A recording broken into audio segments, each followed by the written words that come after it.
And welcome back to another episode of Heart of the Cast. We're here with the big WCQ rundown. Josh is here, as always, So and we have a newly qualified, carrying the weight of the world on his shoulders. One-time champion, two-time finalist, three-time competitor. All of you now, I guess, fall under that category. It's Quantal_Think. It's just Quantal, but yeah, there's okay. there's no There's underscore. no and no think. underscore, there's no think, but Well, it's yeah, Wait, okay, we hi. got 2/3 of Snipe Hunters today and Farva. Yeah. Wait, hold on. Are you just now telling me that I'm not getting to be on the team? Mm, Wait, oh, this is how you break the news? That's insane. Okay, this well, the this is the awkward. coaching session didn't go so well. Everything I've done for these guys, that's crazy. Yeah, Everything. So there is much to get into today, and I'm really excited for this one because it is literally my favorite part of the year is the DC Cups, and this one obviously was the most important one because it's the easier one, quote unquote. It is literally easier to qualify for this one. It's the realistic one, I would say, is what I always call it. It's the one where it's like realistic to pour your time and effort into, because all the other ones it's just gonna be Ryan or Task anyways. Yeah, so this one is the regional divided WCQ, for those of you who don't know. Yep. The way Duelist Cup works is it's literally just rank 1. You have to be the literal best player in the world. But the WCQ specifically is divided into regions, and of course Quantal managed to make it just by the skin of your teeth on second place, which is specifically a European thing because Europe got 2 slots compared to NA, and I think Japan only got 1 slot as well, didn't they?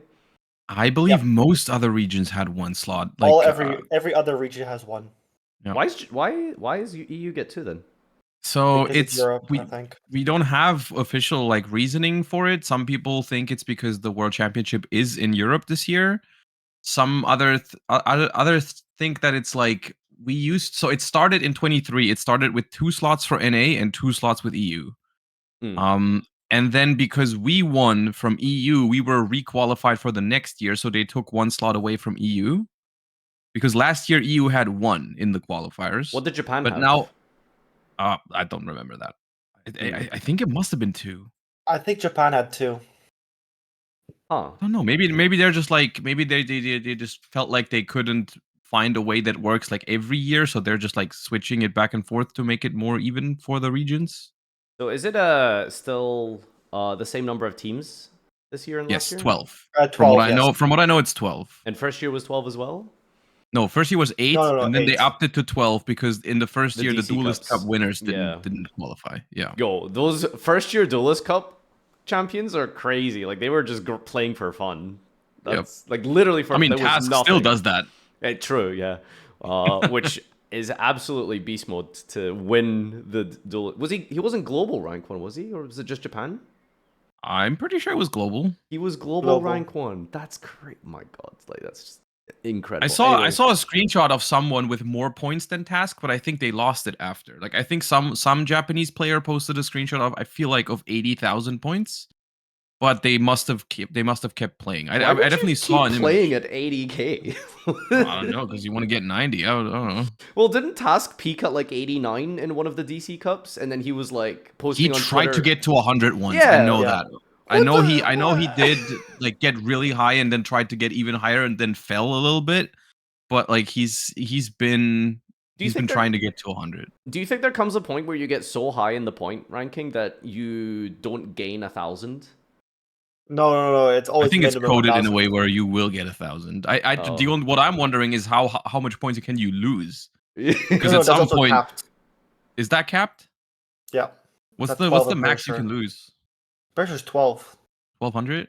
You can lose 1,200? That's a lot. Yeah. No, once you play against people that are like a decent amount under you, then you lose like 11 and stuff. Yeah. I guess my question is, why would you even get paired against someone like who's? I mean, if there's just not enough people at the top, I suppose at some point, like Q, sometimes Q takes a while once you get past 50k.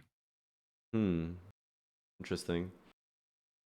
Well, yeah, so today we're going to be going over this, and I guess we can probably begin with, I suppose, the start of the year almost. You guys came off the back of second place at Worlds, which is obviously incredible and an insane achievement in and of itself, but that meant that you actually had to go the very hard route of re-qualifying the natty way. So among us peasants and mortals, you guys had to play the game again rather than just getting a re-invite.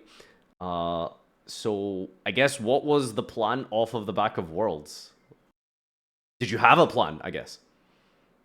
The closest that comes to mind when we're talking a plan is that we said from the get-go, I believe for one of the first Duelist Cups that we played, we said if one of us is going to make it, we're going to go together again. That's something that's been said all season, basically. Yeah. But we didn't I mean, what kind of plan can you even make? It's like there's a couple of tournaments that you can play, and you're gonna try your best. And if it works, it works. If not, then there's not really a plan B that you can apply. Well, you can create a team, can't you? And it gives you bonus points Uh, if you qualify or something, right? I mean, we've made one at the beginning of the season, but Okay. one of the DC Cups was during a YCS, so we all didn't play. Yeah, the whole So- season points thingy was off to a bad start because the very first Duelist Cup was during YCS Lille. How does the team thing work? So you at the very start of the season, you can make a team, and then if you all three of you like do well, it like puts your points together or something. No, it's I believe is it one or is it two teams, Jack, that get you in can with only make points? one. What do you mean? Like one, two teams No, but make how it many by points? how many Two teams make going it by points? two teams? Okay, so Oh, so the I way thought it it was just works is one. Okay. no, it's two. no, It's it's two. And you collect points over the course of the season, and then you can get together with two other people, and then that determines like the highest team, the highest two teams qualify. The only reason you have to make a team at the start of the season is I think you get slightly more points if you are on a team.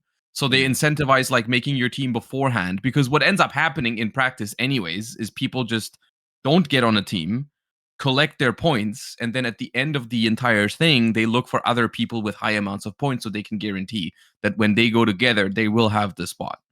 I feel like that's a big flaw in the system, right? Like that you kind of just at the end put people together based on your They points. tried to fix that by making it. They give you an incentive to form the team earlier, I believe, because I think you get more points if you are on a team, like from the start.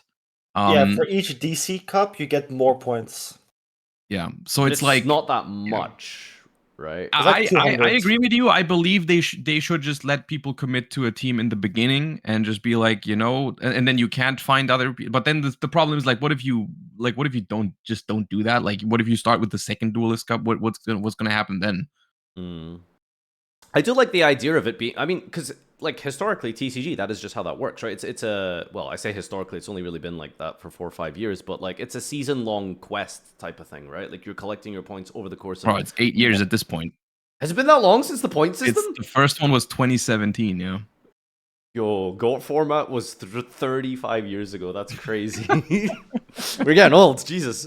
But yeah, like I feel like, I mean, obviously I'm not in a position to really to give the suggestion, but I just think conceptually it sounds like Yu-Gi-Oh has always been a very exclusive World Championship compared to other card games, and I think that making it like a seasonal long quest like seems kind of interesting, right? Like if you dedicate, you are dedicating to each of those Duelist Cups to go.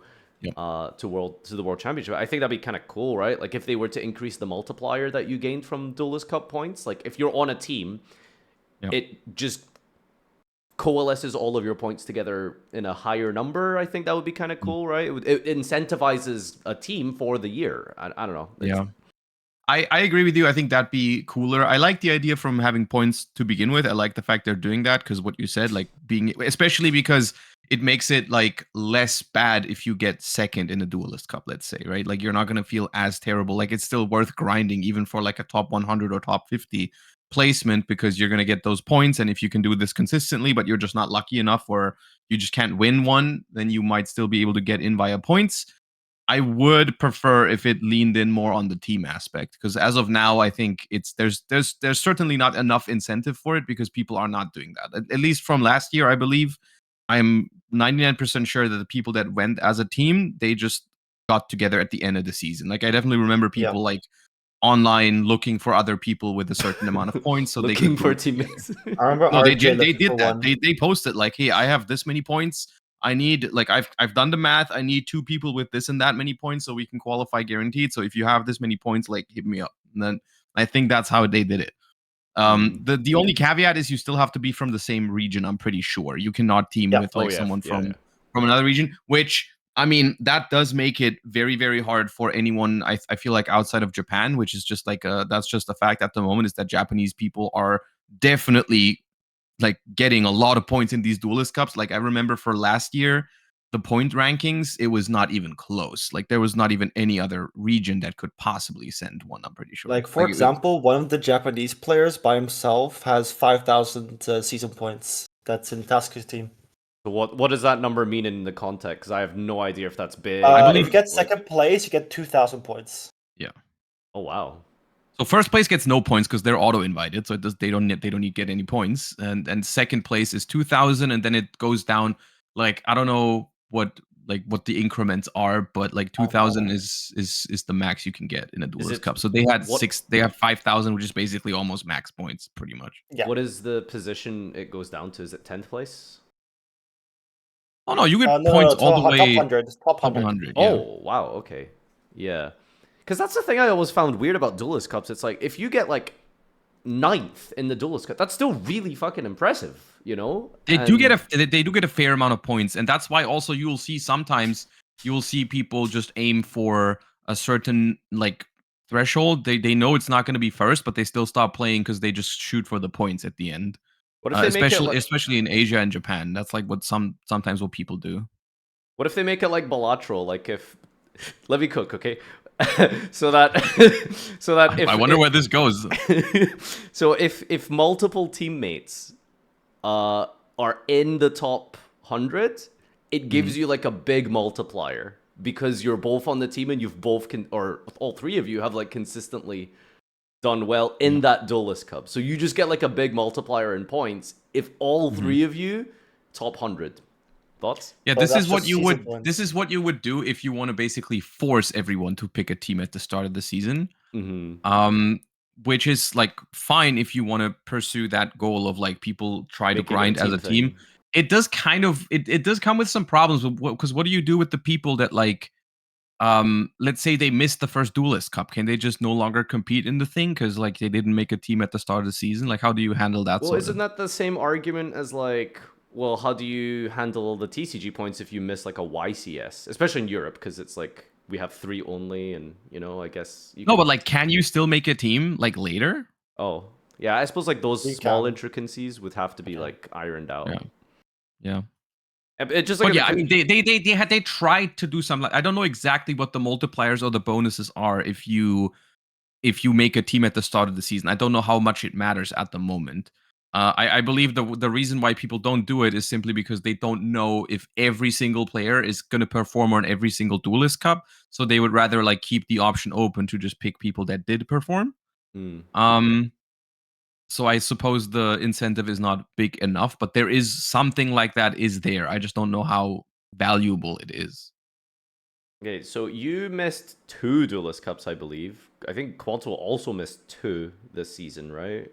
Didn't you miss one Just for one. YCS? You missed It one was for just vacation. No, Lil, I I think. missed 2 because one of them was on vacation. Yeah. Yeah, one for vacation. Yeah, so I mean, yeah, you guys basically just didn't have a chance. Oh yeah, the this December season. one, right? You missed. I think no, I missed the third one. December one The was third the one? Tenpai one. Bro, they're all the Lucky 10 by you. 1 in my mind. So yeah, you guys basically just, you know, Josh, I know you took one really hard, really seriously, and it just didn't work out. So this was the one. Like you guys, like this was the final chance, really. Like, so it must have just been like really nerve-wracking going into this. Like, what was the thought process and plan going into this? I suppose Quantal. Tell us what your goal was for this one, or not goal, but your plan was for this. I mean, going in, I knew that like the points total was probably in the 60,000s to qualify in the first place. I knew from the previous ones that just usually sticking to one deck is just what you really have to do in order to do well. like sometimes make slight adjustments to your list, depending on if there's more Blue Eyes, if there's more Snake Eye withdrawal, or so very early on, I'd already decided to play Mermail. Like we're talking weeks in advance. Yeah, like weeks in advance. Mm-hmm. I talked a lot with like Ryan in terms of like how I build my deck. And it's also like you don't want to play too much on like rated duel because rated duel isn't like a real attest to what the WCQ qualifier like format will be like. I don't really want to show too much of what you're preparing, and like if you have any like goo, as it were. Because in the rated modes, you can see your opponent's deck if you want, right? No, not in rated duels Oh. anymore. no, but like even if you like activate like Sekka's Light, for example, wasn't per se like people obviously knew, like most of the top players knew, but you prefer not to have like the average Joe to know that Sekka's Light and like Mermail is like optimal. Joe. I mean, you don't have like day one against random Mermail player activate Sekka's Light. You're like, if I had not played this in rated duel, they would have not known this, and their list would work more often, for example, or be less inclined to play Mermail in the first place, which was very important. I suppose that was the biggest innovation, was the Sekka Mermail deck, I guess, right? Because obviously this isn't something in TCG, because I think it's still at 1 in TCG. Yeah, it is still at 1 in TCG. For some reason, man. Yeah, so this was never a thing in TCG, so you kind of settled on Mermail earlier on. And I feel like Mermail is quite, I guess, different in how you deck build it, right? There's lots of different kind of extra deck ways you can sort of go for. You can go for Barry Statue, you can go for Coelacanth. I assume you tested everything, right? I tested everything. Very early on, I decided that the bear statue is unnecessary. Most games you don't even ever get to actually combo. So the statue and also the ice barrier, Ryo, I think is the name. Were like the more floodgate options that as it were. But further, I decided also to cut Coelacanth because in testing, theoretically, if you get drolled, you will need it, but you need to play like 2 extra bricks in order to make it worth to play into Droll and Lockbird. And I didn't really feel it was like Droll would be played in Duelist Cup, What's but the like bricks? the scenario, It's Coelacanth and what? Grethus? Coelacanth and the level 3 fish tuner. Oh. Rept. Well, you don't need to play Grethus. Because I know. No, what he's saying is like, what he's saying is if you're just summoning pikes with it, it's not worth the. Yeah, it was not worth it to only summon pikes, because if like for example you get drolled, usually let's say you normal Nepta, you add Rhine, get drolled for Dragoon Search, and you Rhine send. Like it's not worth it to just go summon a bunch of pikes, because I mean you end on, I guess, you don't really end on much like you get of Dweller. a like insane board. I mean you get Dweller, but like you get a Dweller with a Dragoon under it, which gets a search on their turn, right? That's kind of but it doesn't really feel like good enough. Like you need like your Dragoon search will have to like search infantry to make it live because you don't have Poseidon rotation. And I decided really early on that the deck going first, most of the time you win anyway, unless you get like Maxi or like Fua resolved. And even to Fua, your deck was usually fine. So what was your standard turn 1 anyway? Like usually going first, I'd hand loop 3 and end on Gaius plus like Chenging or Dragite. With Neptibus in hand, Poseidon Engrave, and Ryan Engrave. So one interesting thing that Judeo brought up when he was talking about his Mermail list, he mentioned that he really didn't like Chenging because it forced your interactions all at once. So when you banish that Abyss Shrine to trigger the Poseidon, you have to use your Bounce, your Pop, and your Banish all at once instead of layering the disruptions as you see fit, which is why I think he was ending on Aegerin, I want to say, instead. Aegerin, yeah. But my issue with Aegerin was it just wasn't very good. It's just protection, the card, basically. That's what it does. it's purely protection. Like, No, it I does really banish a want. card too. It's just not as. I mean, It's yes, just but it easier to only play around. banishes something. Yeah, it's easier to play around. Like, it banishes something in response. Yeah, if you which respond makes to a it monster with it, you banish that monster basically. Yeah, but like I prefer to have it like more of I can hold it, and for example, if I play against, let's say, Ritual Beast, I can just hold Changing and then banish once like I've let them play a bit, like on my own accord. And Azurine, you have to be more proactive in how you use it, which I didn't like. Hmm. Okay, I suppose like one quick step back actually. What was it down to? Because I mean, like overall, we could talk about the specifics of Mermail. But Yeah. why Mermail? Like, why? How come you just didn't settle on like, okay, I'm just gonna play Snake Eye and Snake Eye variants, or even Crystron? Like, why did you hone in specifically on Mermail? So the options were either I was gonna play Blue Eyes, Oh god. Snake Eye, or Mermail.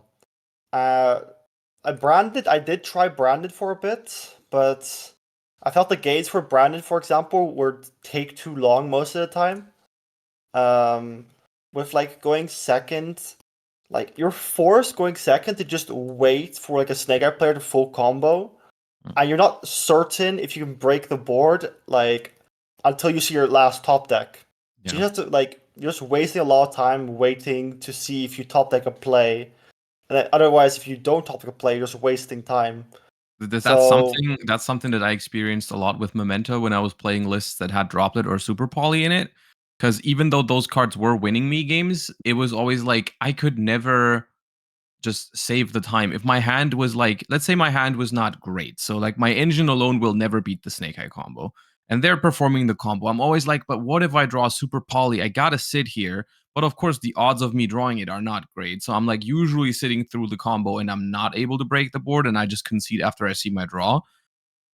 Which I think ultimately I've kind of changed my mind on these like sort of like super small time saving thingies. Like I don't think it's that important, but I do think it is a factor, even though it is like a smaller factor. But this is also something that made me like not want to play like I mean outside of other reasons to not want to play like Power Spell Tenpai, for example. Um, having to always watch your opponent combo the full thing is kind of annoying.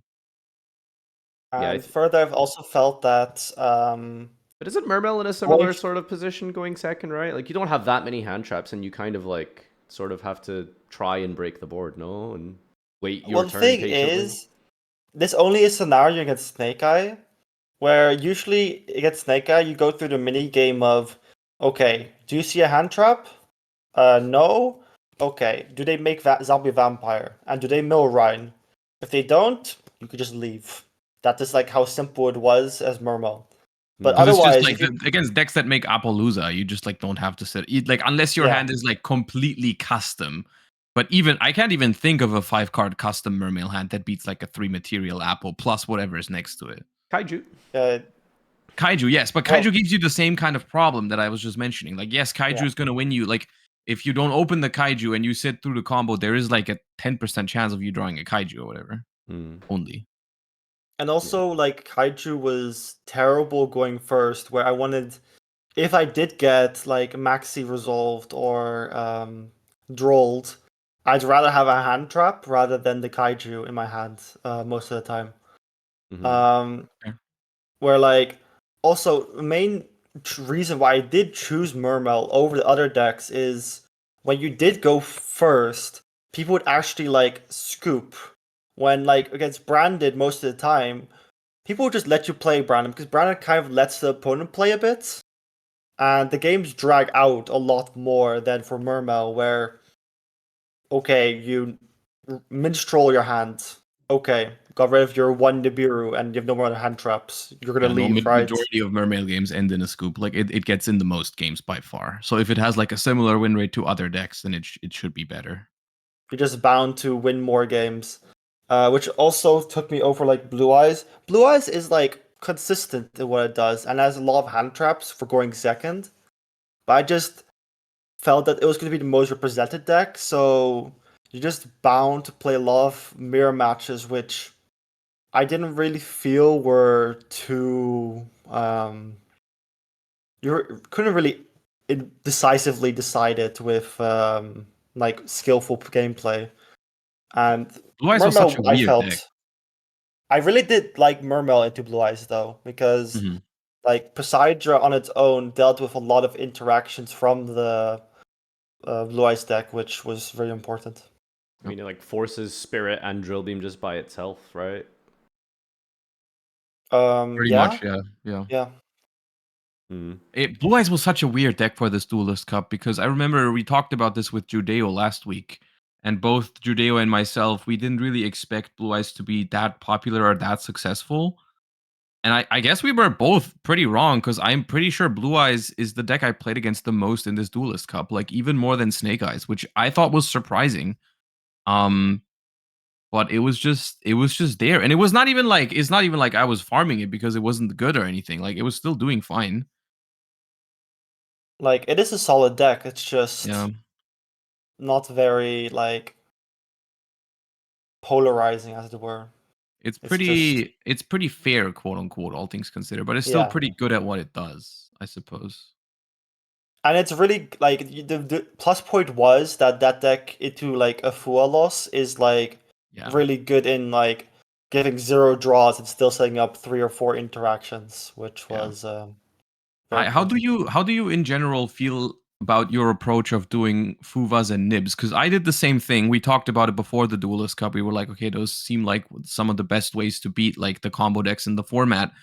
I over the course of the entire weekend, I was too scared to really take those cards out of my deck, and they were performing fine for me. But I feel like for every Snake Eye opponent that I had a chance against going second because of Fuba or because of Nib, there were at least like one or two other games where I drew the Fuba going first, or it was a terrible card against Blue Eyes or whatever. Like there was I'm not quite sure if I like my decision to play both of those at 3 in most of my lists in hindsight, especially because something I noticed when I looked at other, especially OCG players' lists in the top 100 is that a lot of them played like one Biru and no Fubas.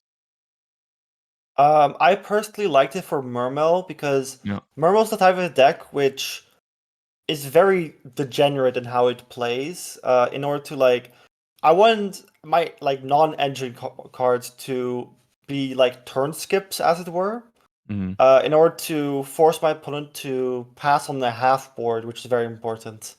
Yep. And Mermail is like the best deck into a half board out of any other deck, Yep. which I felt was very important. And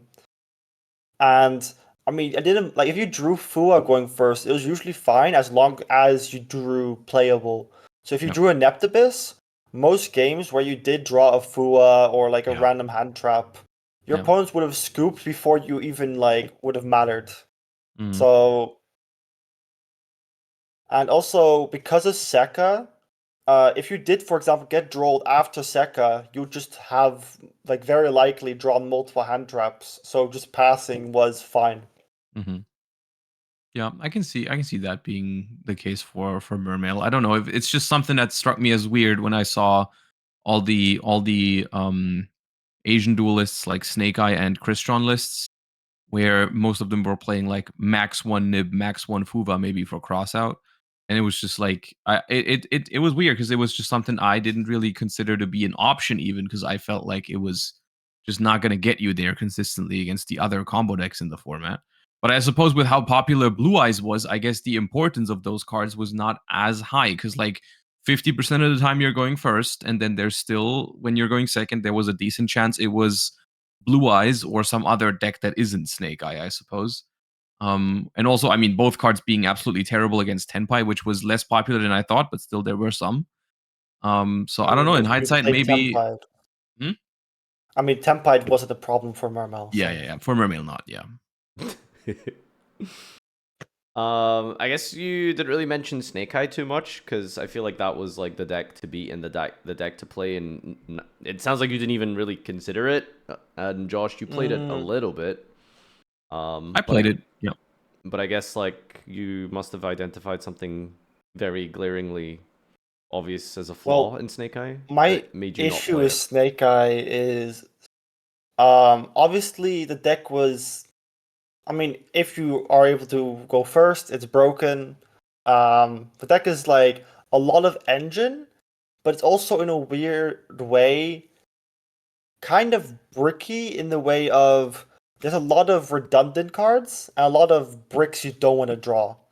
Mm. Um, like you have Flamber, Snake Eye Diabell, the Oak, Snake Eye Field spell, which sometimes. is usually terrible. Oak, multiple oaks usually.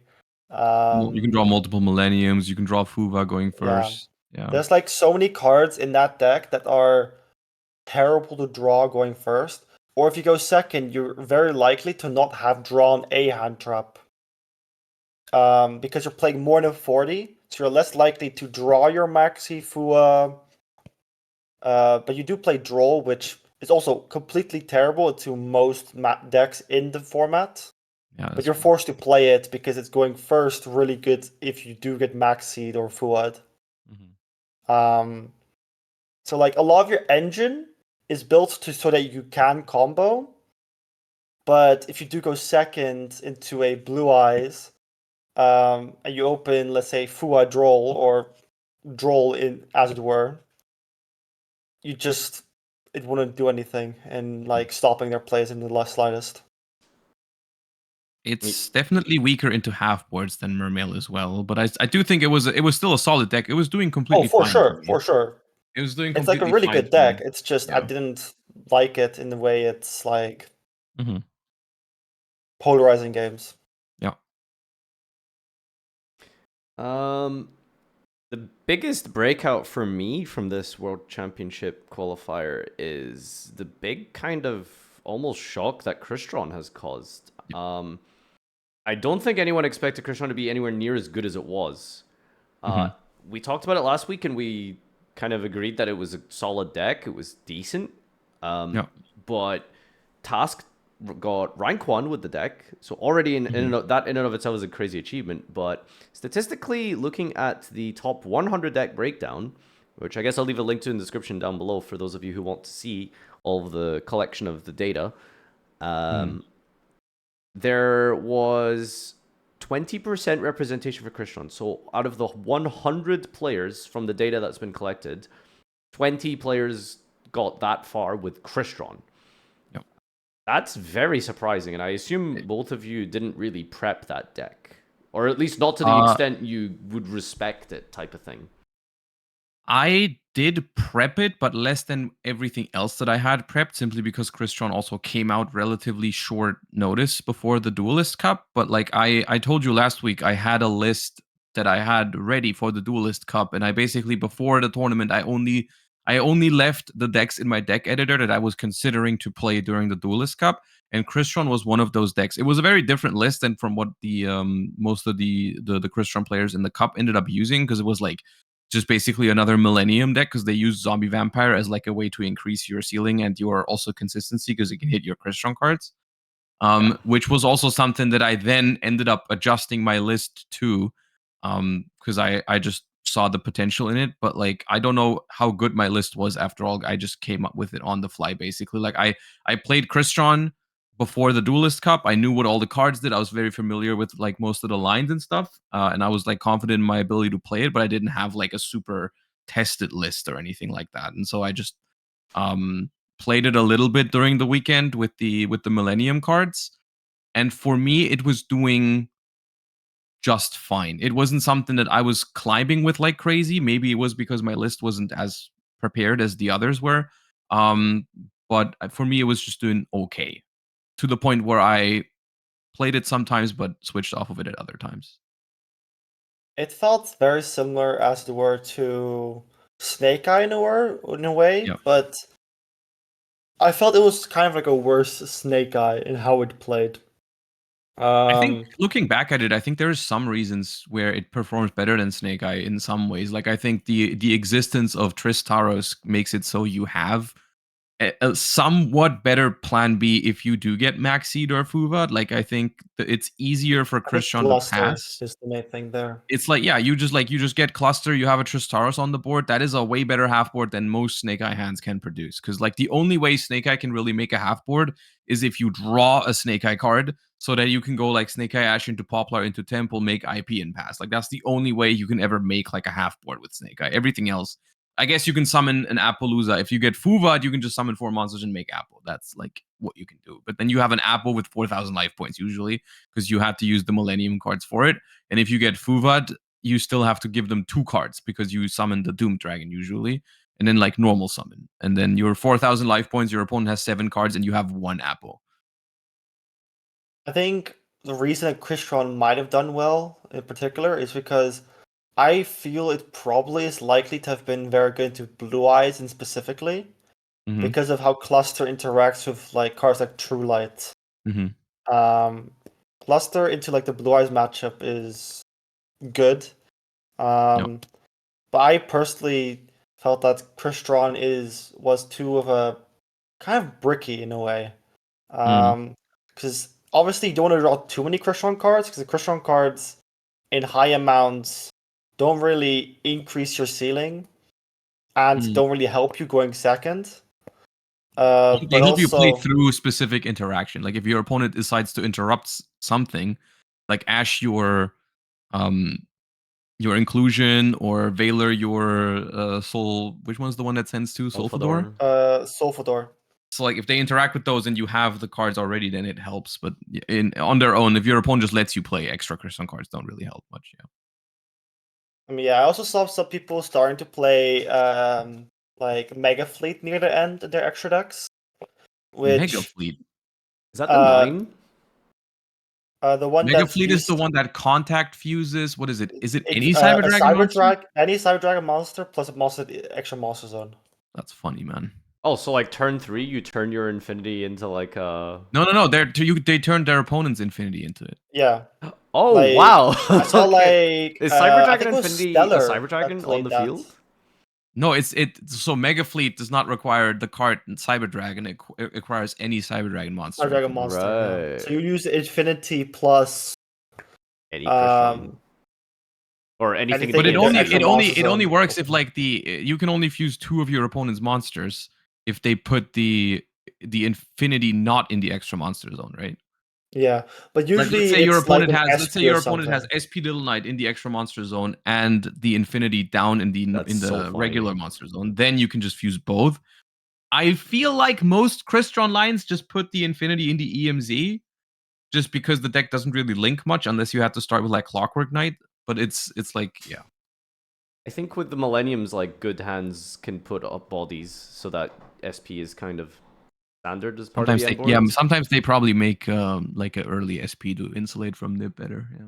Nib and Impermanent. Yeah, usually they do want to have SP on field to play through Nib better. Yeah. That's really neat. But yeah, and also it makes Baron lines better.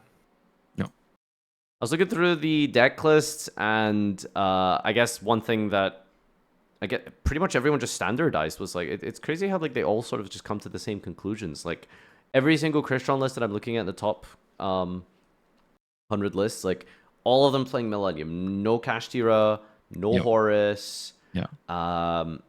Those were other options. I spent way too long playing those versions because my logic was the Millenniums were not that great into Fua Maxi. But apparently that just doesn't matter. it's just still worth Millennium is not bad into Fuva is the thing. Into Maxi, yes, but into Fuva, they're actually quite ridiculous sometimes. I guess you and also even into Maxi, like those cards are kind of crazy into Maxi going second, especially because Millennium cards are like the best cards in Master Duel at the moment at killing your opponent under 5 summons. Because one Millennium card puts up 7,750 damage in 3 summons. Plus, you get a monster removal from Doom Dragon. Yeah. So it's like so many times when I was playing Snake Eye, when I was playing against any Millennium decks, people would just do Millennium lines for the 3 monsters and then normal summon anything and move to battle phase, and that's just game. Yeah. Doom Dragon. And so there's very little you can draw with a Maxi at that point, because like they usually don't put any light or darks in the graveyard, so you can't really draw into a Bestial. Nib doesn't help you. Phantasme or anything doesn't help you. Veiler, Imperm, whatever is always not working, and so like it's just it's just very efficient. Yeah, I think you would need to like draw like Veiler or something specifically to like stop Doom Dragon if like you have a guy. It's like you have to, and you still have to have the nib as well, because like Veilering the Doom Dragon, all it does is like force them to extend a little bit. So like at the point where they see your Veiler, they're like, okay, well now I'm going to commit like another thing, and then if you don't have the nib as well, then it doesn't matter. Interesting card that I suppose that might be worth talking about is Clockwork Knight, and not the Link one. So the Link one Clockwork Knight can search Clockwork Knight. So the Link one has the ability to search the Floodgate Clockwork Knight. So you can send the Millennium card and you can add the Floodgate. Only a couple of these lists did that. Not a lot, but there are definitely some lists here that ran it. In even the top 20 that I can see here. So that's a cool card because it completely turns off Fiendsmith, you know? Now my it body seems is rather machine. minimal though. Like the impact of that doesn't seem that high. Because It's really good against Blue Eyes Phoenix. and Fiendsmiths. It is good against Blue Eyes, yeah, because they basically can't do anything. Yeah. So I think it's not necessarily they can't do anything. It's they just. I mean, like can't one get Primite into can still like one Primite can still drill beam it away before. Yeah. It's Well, I mean, if you're adding it essentially for free, then it's fine, I guess. It just would be something you can. It only searches Earth machines, right? So like, if you ever get it to the graveyard, it yes, doesn't only help Earth you at all. machines. Earth machines. It doesn't help you in the slightest. Yeah, it's a very that's weird. bad card for going second in most cases. The one thing I just don't like about any of these lists is they all play Citri. Like I don't think that card is good, and I don't think it's Citri is necessary. definitely needed. In, I don't understand what you got against my boy Citri. That card's just good. I just feel like it's so Citri is really good. Like why? It's the card that makes like your boards actually strong in Crystron, because like the Citri plus Tristaros is so much better than just Tristaros. Otherwise, your boards become so easy to break. Because how high the power level is of the other decks. Perhaps. So yeah, that's Crystron. I don't think there was anything else like crazy or surprising from the cup. No, the things that definitely surprised me overall is the popularity, the relative. I mean, I'm not surprised Blue Eyes was popular, but like even in the higher ranks, I was a little surprised by how many it was. And then of course the fact that Crystron won. I'm trying to think if there was anything else. There was, I feel like, a surprisingly low amount of stun, I want to say, which is not there was still a decent amount, but I feel like less than in previous Duelist Cups. In terms of anti-meta, I just saw you play against predominantly Tenpai as the anti-meta deck. I saw a decent amount of Kashtira, but I feel like from my rated duels experience, which I guess you said earlier that it's not quite the same, but like in rated you play against way more stun than I did in the Duelist Cup. There was still a good amount of stun, and I still hated every second of it, but there was like less than I thought there would be. I think the reason why there was so much less of the like Kashtira stun is because there was so much Blue Eyes in particular. And there was also less Tenpai in general, which is usually something that stun likes to target. Yeah, like punishing decks that want to go second. Yeah.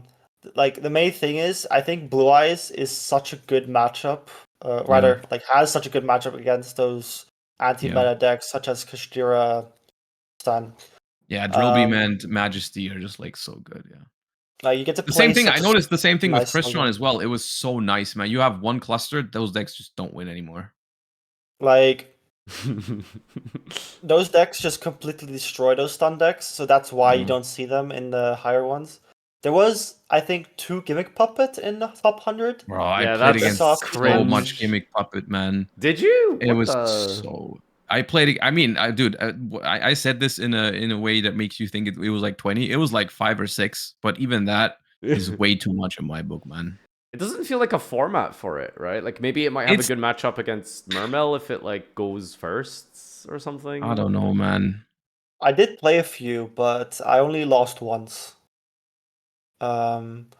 The deck is very bricky, so Bro, while you were waiting for like while it was the last night and you weren't sure if you were gonna play again, we just hang out in the Discord and you watch me play against Gimmick Puppet and just like having the worst time of my life. I mean, your playing Feast of Control is honestly self-inflicted.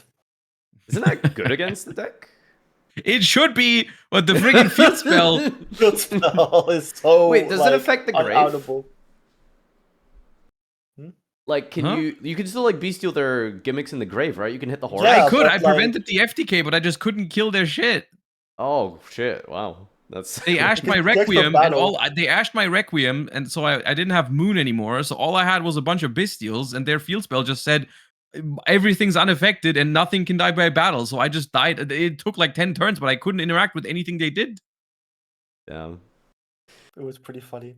I also saw some Ryuge here and there. Bro, I queued into that deck like only when I played Fiendsmith Control, which apparently has a very bad matchup against it because Bestials. Oh suck. yes, it's like the most anti-Feast of Control deck ever. It's so funny. Dude, people But meme I on that also deck, found but out my those- god, an optimized Ryugi deck is genuinely scary. Like that Nah, deck has I like found out all those cards don't do anything. Most of them don't, that's the you know thing. Neptibus and they scoop. most of them don't do anything. But like once they're all backed up by like the pendulum with like the 3 continuous spells and like the field spell, like they have like a pop, a negate, and then they also have like this other engine because it's not like that big of a deck. So, Yeah, like, but it has nothing to do well- with building it properly. It's just like draw your one good card yeah, I mean Yes, which is fair. Melody. and don't draw any of the other like terrible ones. Yeah, And it the is only it is good very starter bricky. is Melody. It's really funny. Yeah, you know what's so funny? I think I ashed Melody, and then they just went activated the quick play, which I think like searches the spell, and then they just did full combo, and then Yeah, I had the just same thing happen. I was like, surely you ash Melody. That card is discard one. Yeah. I'm gonna ash that.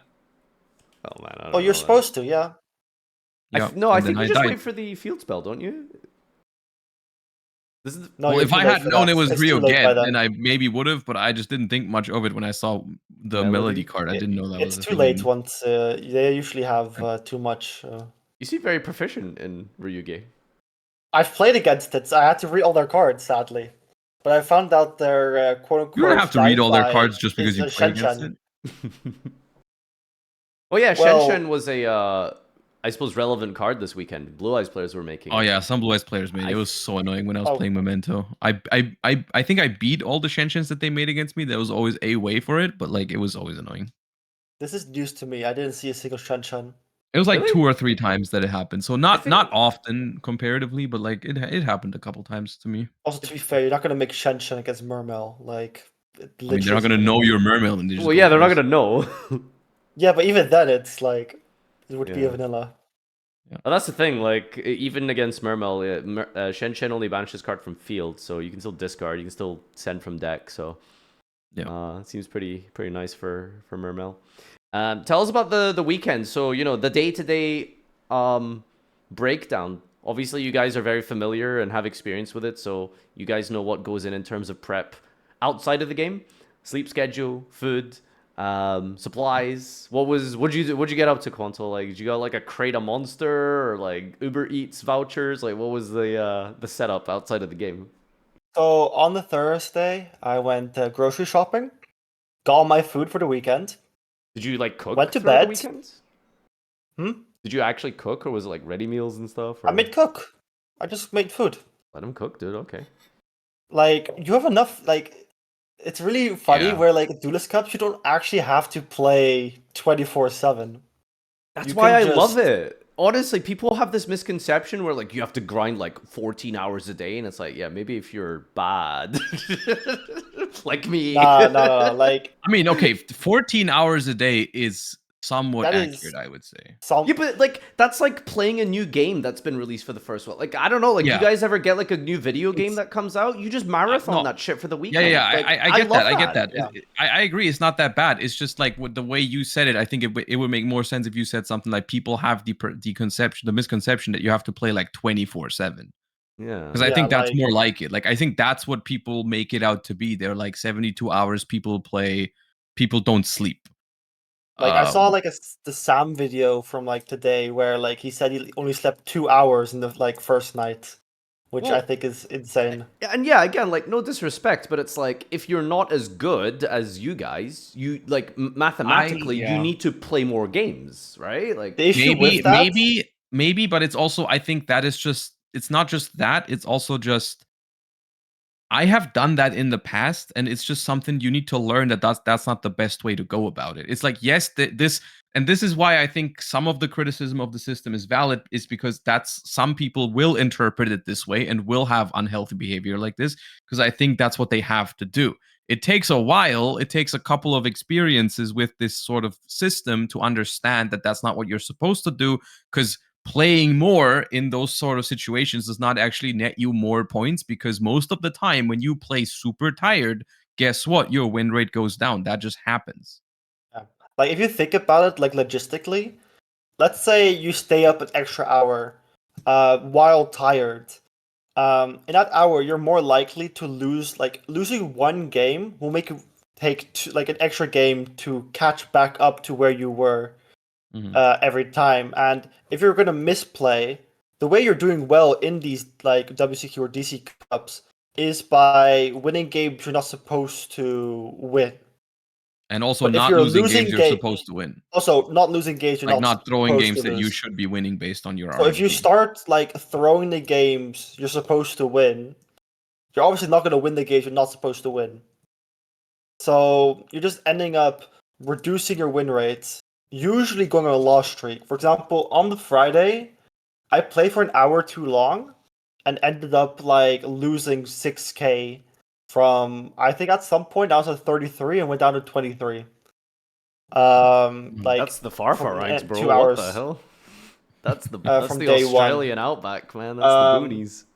But like I slept each day like 7 hours about, which I'd say is like just a normal The only day. exception I will say for both of us is like the last night. The last night is just like far too exciting, and like you want to stay until the very end, even though Oh, you didn't yes. really play that much anymore. How It many was games still did like you play day 3?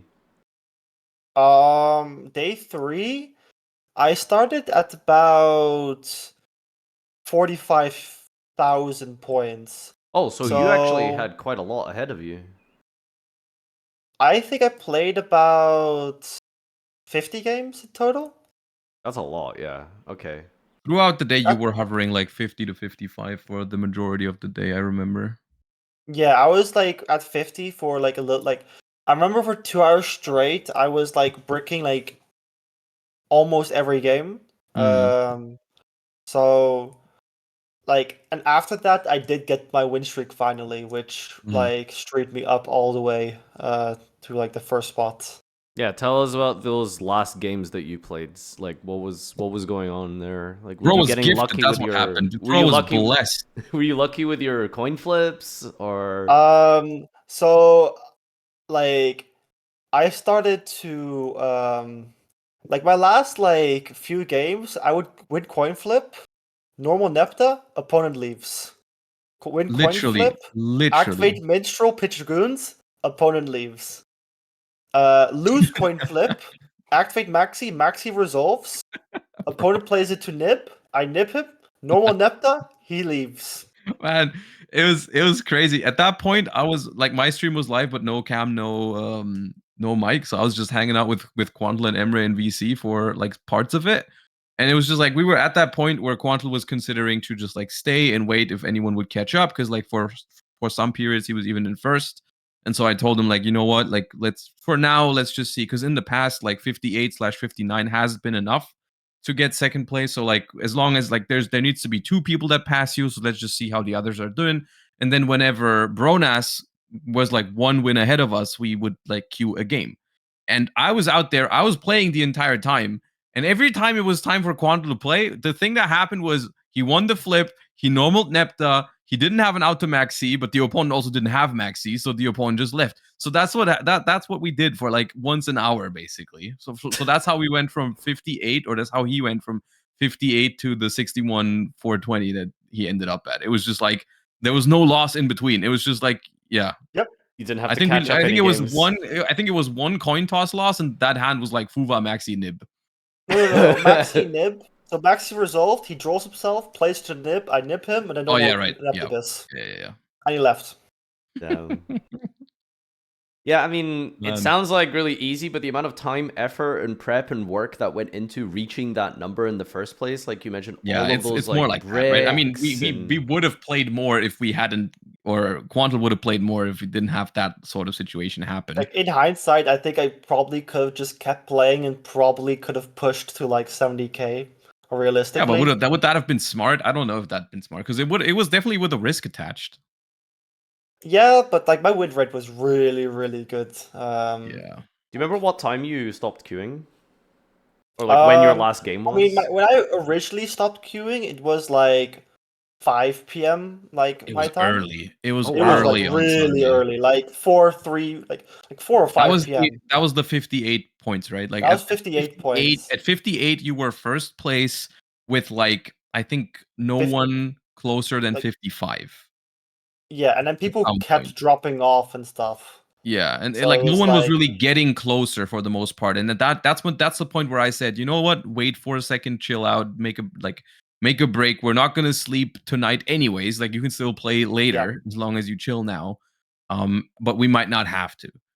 And then Bronas start like pushing, and I played an extra game. Bronas also, can I say that Bronas is a madman? That man just kept queuing no matter what. Like, bro was ahead by look. Bronas finished at 64,775, I think, which Something means like at that. some point that man was 43,775 and just decided like, you know what? Second place is like 3 games behind me. I'm still gonna queue another one.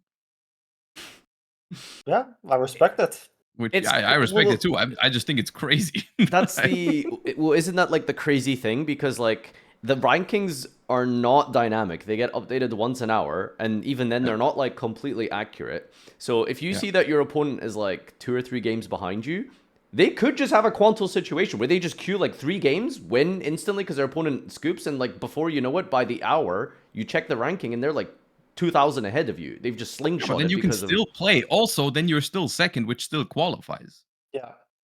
Okay, well, I guess if he was first, then that's obviously like He was first. Yeah. He was first. So by a lot. The last few hours must have been really nerve-wracking because I know that Abu Hamud was gaining on you quite a lot. That gap was tightening through the night. So that must have been really intense the last few hours. He was. I mean, the thing is, like, he was doing fine. He was going back and forth a little bit. Yeah, it wasn't like exactly close until quite literally the last hour, where he was still had to win. I think 5 games in a row in order to catch up. Yeah, was he third? Well, he was third in the last hour. Yeah, but he was like 4,300 points behind me, which required him to win 5 games in a row, which in an hour is doable. Is doable for reference, but very unlikely.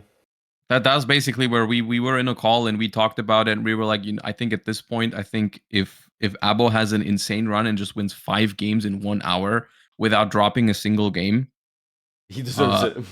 Then it's just like, is that really more likely than us queuing in the last hour and like maybe losing once or twice, and then it's just significantly easier for someone to catch up? I feel like the likelihood of someone just gaining 5,000 points in the last hour at the highest ranking is just it was just less likely, I think, than us dropping some points. Yeah. Did you guys play it together a lot, or because it sounds like kind of just Quantal did his thing and you guys were maybe just there to supervise? He didn't do anything. I was more there for mental support. I couldn't really tell him how to play Mermail anyways, because he was more practiced with it than I was anyways. Yeah, I didn't have problems like playing the deck. I over the weekend I only felt like I really threw like less than 5 games in total, which that's good. Yeah, it's good. It's important. I've always been curious. I also want to love. Yeah, I'm gonna put those on my YouTube channel. By the way, those replays, those are insane. Oh yeah, sure. Yeah, I won a lot of games which I should have never won. Yeah, that's like your. The ones where you were talking to him at like 3 a.m. trying to like make him queue another game for fun? Make me Oh queue. yeah, that was funny. Yeah, I you was never tried to gonna like queue gaslight again. him into queuing again. Yeah. I wanted I him was to never gonna stream queue, one I game. just went. He didn't queue. He went on rated, which by the way, why was there people queuing rated during the WCQ? Well, I played like a few games with rated in the last few hours. Yeah. It was fun. They But all were yeah, like 1300 rating, which was Yeah. really great. like there was this crazy game that Quantal played against Christian Urena where he went first, he like resolved Neptibus, and Quantal just didn't have a hand trap, and then he like still lost. Yeah. He minstreled you, so he knows you're on Mermail. He made Dweller, and then still lost. Like Typhon best card, Yeah. man. So that was funny. That will And the exact like scenario happened 3 times. yeah. I mean, that's just what happens. Day 3, like evening, X number of hours left. That was on the not day clock. 3. That was like day 2. It was day 2. Like, You showed it to me midday. during day 2, yeah. Well, day 2 is like day 3 in TCG terms, if you think about it. So makes sense. I've always been curious, by the way. Like, see throughout like the weekend, do you guys like regularly check your match history to see like who you played against, or like if you're trying Yep. to like why and what is that? What do you gain from that? I'm curious. Is it just to see what specific people are playing, or I usually do it for aura.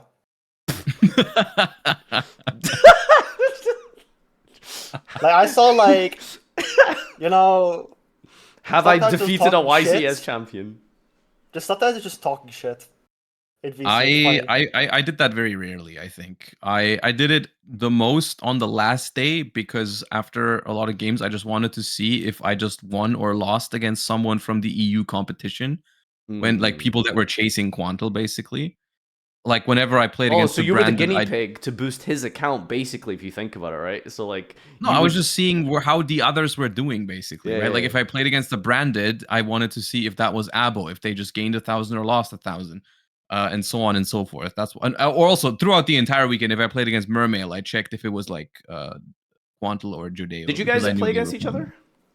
other? Twice, yes. Yes. One of them, he almost got Typhoned, but I didn't draw water, so I couldn't. Did I win punish both? him. No, you lost the first one. What was that? Ah, I went first. Hand looped you. Hmm. You were playing Memento, I remember. Mm-hmm. And I. Oh no! You went first. I max seed you, and then I killed you going second into Fua. You Fua'd me, and I gave you 1 draw. And you died. And I ripped your nib with Minstrel. I won a very good Mermail mirror match though on like day 2. Yeah, you went first. I drew no hand traps, and I think you were the first one to let me do the full combo, so naturally I messed it up. it was terrible. Josh will It was not be the terrible. Mermail player this year at Worlds. No. I mean, the thing is, I just didn't prep the deck at all. I kind of like thought that the other decks were better. And then I had the list. I had Quantal's list because he gave it to me, so I had it saved in my deck editor. And I was just like, if things go badly, I can just play this. If I need like a deck that plays fast, and I did fine with it. But it's just like some games where I had to play like super intricate turns, I would just mess it up a little bit here and there. So I just eventually I swapped off of it even after winning a couple games with it because I realized it's just not gonna there's gonna be games where I'm gonna throw hard enough to not gain the points I should be gaining. So I just swapped off of it. Yeah, you're at the highest level. You need to play at the highest level, right? So there isn't really at some point during day 3, I played it again after like Quantal talking to me about it, what I should be doing and stuff. Then I played better with it, I think, but on day 2, I just didn't really perform with it. Yeah. Okay, so I guess that pretty much concludes like the journey. I wanted to do like a small like Banlist prediction thing, I guess. Hopefully that doesn't like There tends to be a relatively big one after this, and it's relatively quick as well, I think, right? I was wondering that. I was thinking, like, when are we gonna get it? Like, I was half expecting the announcment to be out already. Well, I'm I not have sure the number. how it was last year. Last year, it was less than 5 days after the WCQ. So really, what is it today? Wednesday. It's very likely we could tomorrow. see Banlist like this weekend. Like it's actually that is nice. possible. Okay, that's exciting. So I guess personally, Yeah, go my ahead. personal prediction is that like they're not gonna ban a Snake Eye card in Master Duel, just like they didn't ban a Snake Eye card in the OCG, which I personally hate. I'm not saying that's a good thing. That's just a prediction. I think their plan is to like phase out Snake Eyes by introducing new archetypes like Ryziel and Malice soon, and not specifically ban a Snake Eye card. I personally am very curious how they plan on handling the Millennium situation, because I personally think the Millennium cards are currently what is actively keeping Snake Eye alive. And not just that, they are also one of the most played engines in the game in general at the moment, not just in Snake Eye. You can see this from the success that Crystron had as well. Like, people just slap this one card, summon 3 bodies, make zombie vampire, and turn it into whatever the heck you want. They do that in a lot of decks, and they will for a lot of time if they don't handle the Millennium cards. We've talked about in the past that it's kind of weird because I'm sure they don't really look forward to hitting the fan favorite anime Exodia deck, right? So it's kind of a weird situation. The only real solution I can think of is banning Doomed Dragon or Zombie Vampire if they don't want to hit the Millennium cards directly. I could see them hitting Zombie Vampire, similar to a Beatrice kind of situation. Yeah. Although, on another note, like, funnily enough, the pure Exodia deck is the one that needs specifically like Sengenjin and Golem the least, because like in that deck they're not that important, because like you really care about finding the Millennium I Ankh. mean, you need it for consistency. You do need it for consistency, but all it would do is like force them to play like 40 cards with the Exodia pieces. They could still do that. They could, but I think in terms of just, I think they could hit the Sengagen and the Golem. I think knowing the Master type hits, it's very likely that Sengagen might go to like 2 or 1, or Golem go Yeah. to like 1. Even That's though that's Golem more is what I a was 1 of thinking. in Like, most is lists. one Golem really gonna hurt the Exodia deck that much? Like, I mean, you have to hit both Sengagen and Golem if you hit one of them. Like, if you hit one of them, you just play 3 of the other, which I doesn't mean, really people do were playing much. all 6 though, is the thing. Yeah. So you have to hit both, for sure. Other than that, What's the Golem ratio in Exodia? Just like the natty Exodia deck. I you think play they max out 3, on it. I think you they max play 3 out, each, but like, Okay. you max it out. The I don't think this is the world's ban list, right? There should be one more after this. There should be I one mean, more, yeah. Worlds is the end of August. There might be 2 more. Like, we have, God. I think, 2 more, like, packs at least. Like, there 2 might be, more isn't there one in packs? July and one in August? Because if there is one in August, it's going to be before Worlds, because it's the very last weekend of August. Yeah. I hope they have a confirmation or something. Or, oh no, actually, you know what? They announced them with a fair bit of like distance to the actual date, right? So they're probably going to announce one now for like, let's say 1st of July, and then they announce one during July for like start of August. So maybe it's just 2 in total. But I don't think it's definitely not the last one until Worlds. There's definitely going to be one more. Yeah, and there's we get definitely going to be at back. least one more after, like, a Banlist that's imminent. Yep. I had a cook for Fiendsmith actually, but it's very specifically because of the fact that I assume they tailor the ban list for the World Championship specifically because that's where the most eyes are on their game. And I was thinking maybe like Close Moon to 1 because of the shared card pool deck building. I mean, for sure not. It's. I think. You see the logic, right? Look for the game, right? Like it is so incredibly stupid for every single aspect of Master Duel except for the shared card pool at the World Championships. It's like for 99.999% of the player base, that's just gonna look ridiculous. But like we have seen them do that. Like remember Diameter to 1? That was not a shared card pool hit. That's not a shared card pool thing. That's just a bad hit. No, but like you're saying like, oh, that's gonna look stupid to everyone. That doesn't make any sense. Why would they make a hit just for the shared card pool thing? So what you're saying is they are not scared of making stupid decisions. Yeah, exactly. That's what I'm saying. Yeah, but like that one is like. This doesn't make sense in the general like Master Duel format. Yeah, no, Diameter to At that 1 point, was I still think make targeted Engraver at a to deck 1. in the format that Okay. was playing more than 1 diameter. Even though it was a bad way to address Mathmech, it was a way to address Mathmech. You might as well put Engraver to 1 at that point. Like that Requiem makes to a 1 lot more sense. could maybe No, make Engraver to sense. 1 is a very realistic hit. Yeah. Also, it's just like the fact that Engraver is already at 2 already makes this kind of obsolete for like shared card pool, because you can already play it in maximum 2 decks if you do 1 Engraver each. Yeah. Yeah. Okay. The other cards, I suppose like one of the biggest decks I think is Mermail, because I think Mermail needs some of the most like numerical hits potentially. It just depends like which angle you want to take for it, right? Like so like they could just. I mean, you already know what angle Master Duel is gonna take, dude. Neptibus to 2 or some shit. Oh, I was thinking like Dragoon to 2 or something, but like Dragoons to 2 actually makes sense because the deck Yeah. goes through all 3 like so consistently. That actually makes some of your combos worse. Yeah. So Especially if you have to start with like let's say Tia's Dragoons to get to your Neptibus, and then you only have 1 Dragoons left in your deck. I'm sure that actually makes some of your lines No, significantly that weaker. is completely fine. yeah, so I probably assume limiting Dragoon would be the most relevant thing you could do to the deck. They're not gonna limit Dragoons. That's not happening. Why do you think so? They don't want to like that would like as it were hit it so drastically when like Snake Eye is like why would they hit a deck that has less representation?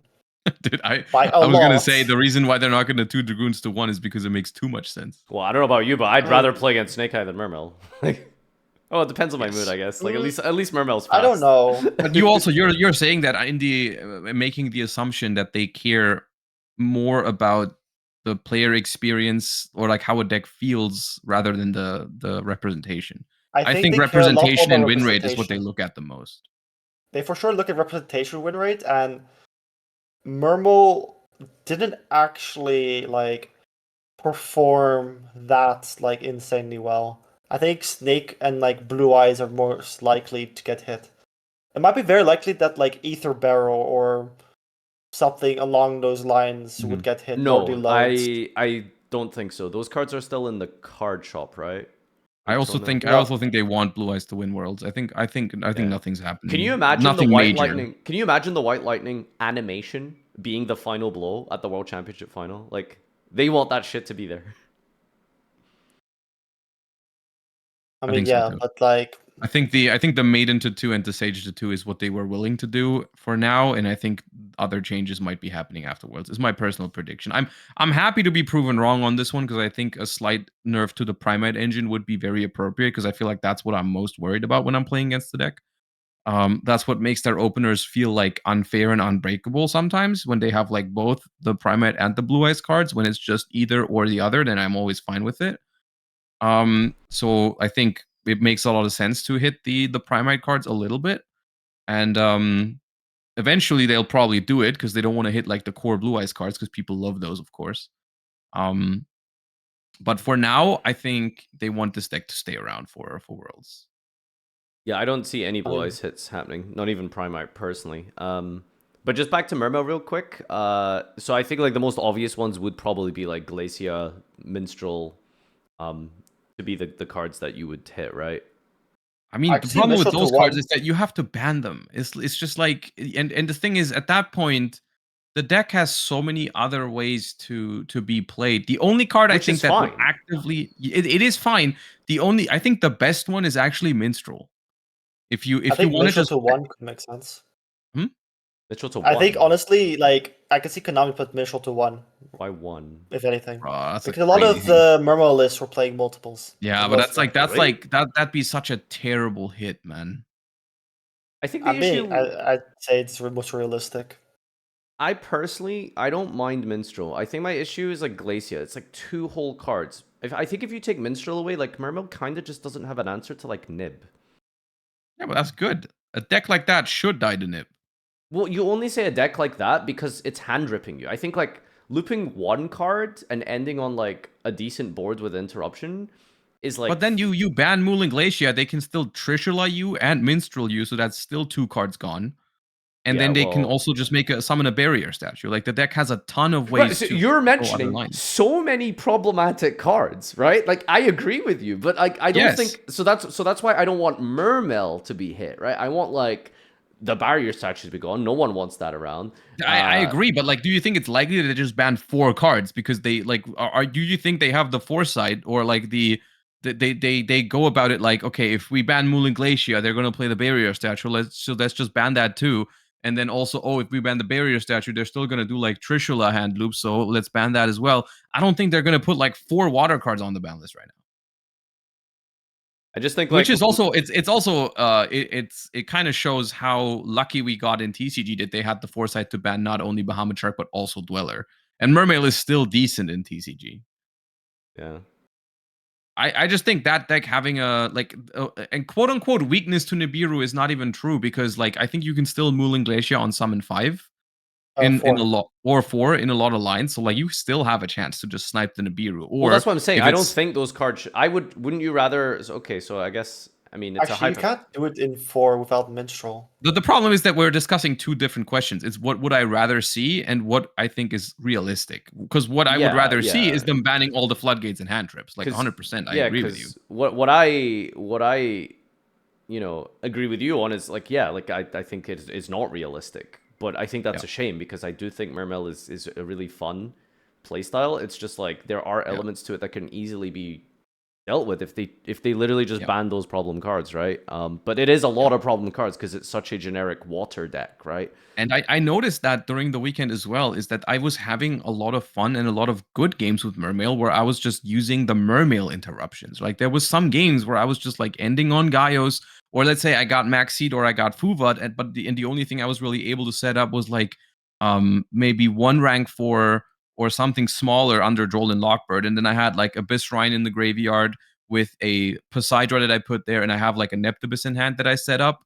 So it's like on their turn, I have like whatever I have on the board, plus I can go Abyss Shrine to draw a card. I discard the Neptibus, revive the Poseidra, send infantry, so that's a bounce and a pop. Like the deck has strong inherent like interruptions. The deck has cool play patterns on the opponent's turn. This is what I'm saying, dudes. Yes. It's just not worth relying on those if you can do all the other unfair stuff. So yes, in an ideal world, they just get rid of all the unfair stuff. But I just don't see that happening in Master Duel. And I think if you were to just ban 1 card to make Mermail more fair, especially in best of 1, I think that 1 card is Minstrel. Because then there's always the chance to you like holding a certain hand trap, most importantly Nibiru, until a certain choke point. It's just a weird kind of like fundamental discussion. It's like how powerful should decks be into Nibiru, right? Because like we live in a world where like if your combo deck doesn't have an answer to Nibiru, it's not viable. It is just not a viable deck, right? I guess in this instance, your answer to Nibiru would be Moulin Glacier because you're summoning Moulin Glacier relatively early, and if your opponent has Nibiru, they gotta either say, okay, I'm gonna take the gamble and hope that it stays in my hand, and just let you continue, or I chain the nib to the Moulin Glacier, and then you still potentially have a lot of gas left in the tank. Now I think about it, it seems very hard actually to get 5 Waters Engrave without Minstrel. Yeah. That's why I think it makes sense because then you have to Moulin Glacier as like summon 5 or something because you have to like link something off beforehand, and then it's gonna be 5 summons, and then your opponent can chain nib. But the thing is, even if you chain nib to a Moulin Glacier, you still lose 2 cards from your hand. You only have 2 cards left, and your opponent might be able to continue playing. So I think it's not that weak into Nibiru actually, if you think about it. I'd say it's pretty bad, but Yeah, it should be. I think it would make it very unplayable, but we'll see. Yeah, exactly. That's what I think. It's just the deck becomes unplayable, and like, it's a very fine line for sure for these combo decks, right? Like it's difficult to balance such powerful cards. Yeah, and like I feel like it's always such a very biased discussion, right? Because it's like either you hate combo, you hate Mermail, and you want everything to be destroyed about it, or you love combo and you enjoy combo and you want it to be around, right? So it's like I don't think there's ever really a way to have this conversation without it basically just boiling down to complete subjectivity. Even as someone who doesn't love combo, I like a lot of aspects about Mermail. Like I find the deck itself relatively enjoyable. I just think like all the cards from outside the archetype, they naturally find their way into the deck because it just works that way. And I think it's just like easier for them. Banning Minstrel, the more I think about it, does a lot of things. Of course, maybe the deck is then too weak to Nibiru, which I guess we'll have to see if they do it. But also Minstrel being like your go-to tuner, for example, if you don't go for Coelacanth, is like massive. When you don't have tuner access, you also can do like the barrier statue thing is only possible if you have a tuner in rotation. That's how you access it with the deep sea thingy, It right? means you have to play Coelacanth, and then you have to play more bricks. Yeah, but also if you can't Minstrel before Coelacanth, the Coelacanth is potentially a huge choke point unless you can set up another fish next to it to negate like Imperm. But you could always get ashed on Coelacanth. Yeah, which makes the deck kind of terrible. Well, leave a comment down below if you want Mermail to be unplayable. See, I don't know. In an ideal world, I would like the deck to be like a solid combo deck, but just not one that like floodgates or hand rips you, which I guess you can only really realistically achieve by banning all the floodgate cards. All I'll say is Runic, Josh. Yeah. Like, suddenly realism isn't important when we discuss Runic, because you would use this argument. Just ban all the floodgates. Runics are fine. Yeah, but I mean, they also haven't done that. I know, but they should. Yeah. I know, that's what I've been saying. But I said the same about Mermail. I said if I could choose, if what I prefer is banning all the floodgates, because I think those are the problems. But the more realistic approach is that not happening. I appreciate your consistency. Yeah, see. I guess like Fiendsmith is probably the next one, right? So Engraver to 1 I think could happen. Maybe like a track limit, but that engine I think is gonna stick around for a bit. So I'm still a huge fan of the Moon ban. Like I still think I'm a large defender of banning Moon and calling it a day, because my main issue with Fiendsmith is the fact that it just gets slammed into every other combo. Like the fact that the zombie vampire turns into Moon, and like every Snake Eye combo turns into Moon, every Ubel combo turns into Moon, whatever. Like it's kind of. I mean, the issue then becomes like once like Ryzeo comes into Master Duel, then you have Exciton into Well, Exciton, I mean, look, arguably Exciton into Fiendsmith could be a problem, but still Moon is like so much more generic. Yeah, but you still get the same problems. I don't know. Yeah, so it's a question of like, so it's like a question of like, do you hit like Moon's genericness? Do you want to address like maybe like a lot of people have been juggling the idea of ban Caesar for a while in TCG and in. I don't think that applies in Master Duel because they have Appaloosa. Yeah. Like 90% of Fiendsmith lines make Appaloosa is just way better in almost every case. I guess it's it's more like a general discussion of, do you think pure Fiendsmith is fine, or do you think pure Fiendsmith should also suffer? Which, of course, I'm more on the side of I like pure Fiendsmith, and I think pure Fiendsmith is not unhealthy for the game, so I would like them to just nerf like the generic splashability of Fiendsmith, which you could only really achieve by hitting Moon. And I guess eventually you could consider also hitting Exciton, I suppose, if there's too many rank 4 decks now using Fiendsmith. But like out of the current pool of decks that can use Fiendsmith, like if you remove Moon from the game, there's like 10% left of the decks that can still do Fiendsmith combo. I think pure Fiendsmith is the buy, so I think that's completely fine.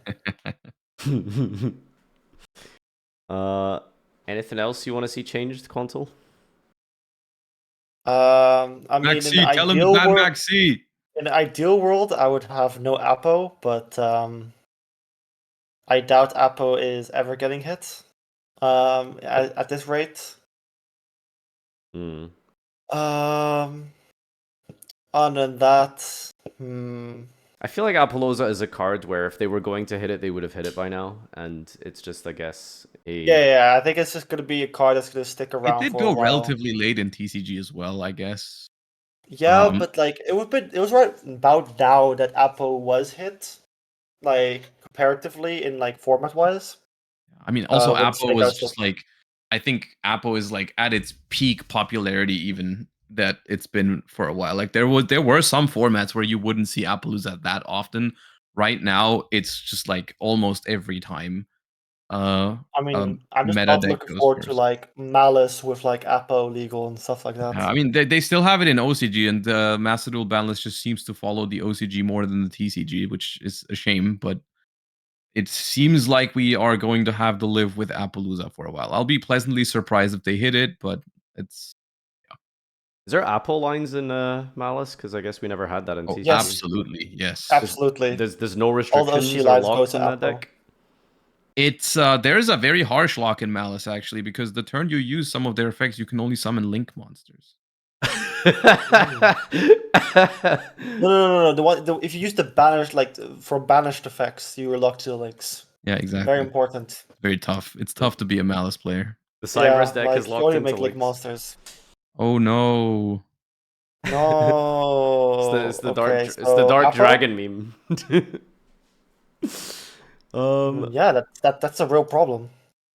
So yeah, it'd be interesting to see like what they do, because I mean, I guess we can probably just assume Rise of Malice is legal for Worlds, right? Like, it's a safe I mean, bet. I don't know what else is coming out next. I don't know if I don't personally know or think that they will do both at the same time.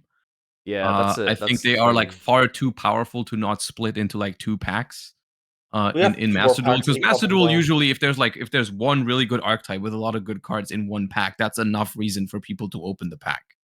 So I don't think you need to put like 2 top tier archetypes in the same pack. So I think we're getting them after each other, which I guess begs the question of which one's first.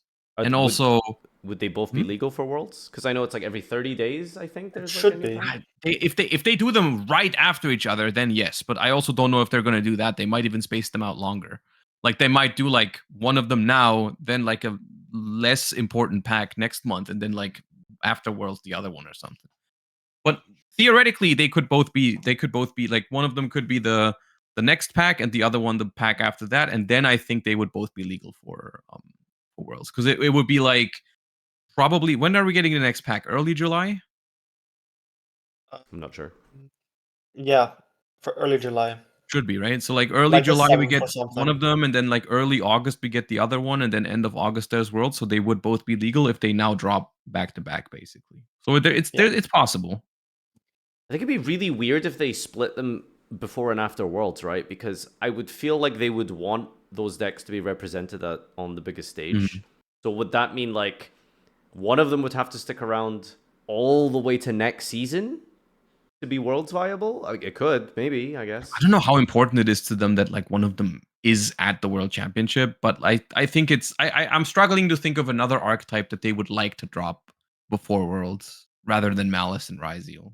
They could do like the Dragons of Legend, Battles of Legend thing, right? Like Punk just came out, and we don't even have that in TCG, in EU anyway. So I mean, we could see like Orcust or something come out that could be relevant. They could be Necros. That'd be really nice. I doubt it would matter for Worlds, but I would appreciate the Necros cards. Have you played around with that in TCG? Well, it's not out yet. I was going to. Oh yeah. True. No, it's legal in North America. Yeah. Oh, it's legal in the Just most live in the raw region. It's legal in the most important region. Obviously. For the North American World Champion, they're gonna have it. All right. Let's wrap this one up. Thanks everyone for tuning in to another episode. Appreciate Quantal joining us. The actual he's the new captain technically of Snipe Hunters. He's my captain now. I am the captain now. Look at me. I am the captain now. Yeah. That's the image he sent right after the it's frame 1 qualified for Worlds. I am captain now. Look at me. So I guess you get the trophy this year if you win. Yeah. Makes sense. All right. Thanks everyone for tuning in. Subscribe, like, etc. as always, and we'll see you next week.